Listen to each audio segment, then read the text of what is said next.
Welcome. This video is to demonstrate how to sign up for hosting through dreamhost.com. As you can see, we're starting here on the syllabus, and in the hosting box there is a link to dreamhost.com. Just click it and it will take you to their website. Now, they've got a unique way of approaching hosting, and so you just need to be aware that everything is through a 2-week free trial. But that's not entirely true, because while you sign up for the 2-week free trial, as part of it there is a fee, just as with the other services, attached to getting a domain name. If sometime before the 2-week free trial you decide that you don't like DreamHost for whatever reason, you can cancel, but you will still pay the fee for the hosting name, which is $9.95. But you would have no other costs. So be aware of that. Also, you'll find that DreamHost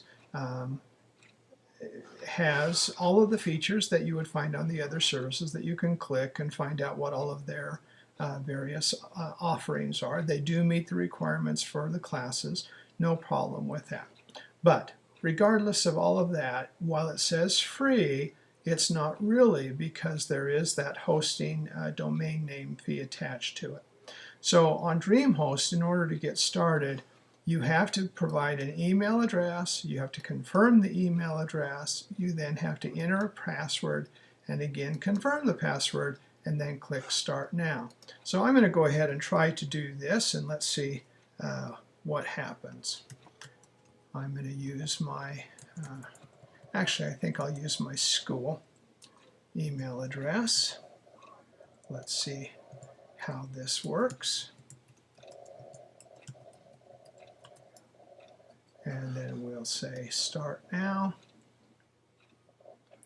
All right, so very much like what you've seen with the other videos, if you've watched the other videos, the beginning step in the sign-up process is to determine whether or not the domain name that you want for your website is available.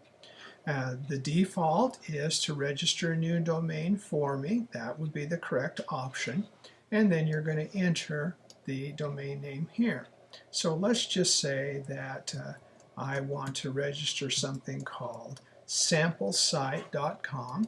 Again, here is a drop-down where you can choose different domain types. I'm just going to leave it at .com for this example, and click Continue.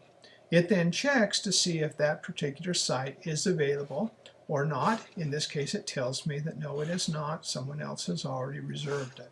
So I'm forced to use a different name. So I'm just going to click in here and add the word student, and again, click Continue, let it check to see if this one is available, and it says that it is. All right, here's where you see what I indicated a moment or two ago. As part of the free trial, you still will end up paying the $9.95. In this case, this is a monthly fee if you choose it. Or you can do 2 years for $8.95, or you can choose other of these options. You don't want to click any of these 3 radio buttons here, because then all you're really buying is the domain name. You're not buying the hosting service at all. So if you choose one of these 2, you're going to be buying the hosting service and the domain name. Again, your choice. The minimum for the class is 4 months. In this case, they're not going to sell you 4 months. 1 year, 2 year is their only option. Here's where you get into the fine print about this free trial, and it tells you that anytime within that 2-week period you can cancel, and you'll owe them nothing other than the cost of the domain name, which is this $9.95.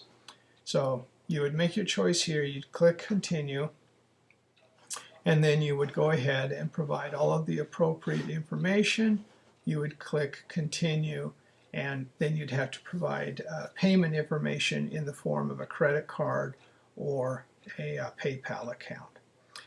So that's DreamHost. Now, I'll just mention that DreamHost does have coupon codes that you can find out on the internet that will reduce these prices. But those coupon codes are only good for the first year. Once the year is out, if you chose to keep hosting with them, you would be paying their full price, which is the $8.95 for 2 years or $9.95 for 1 year. So that's dreamhost.com.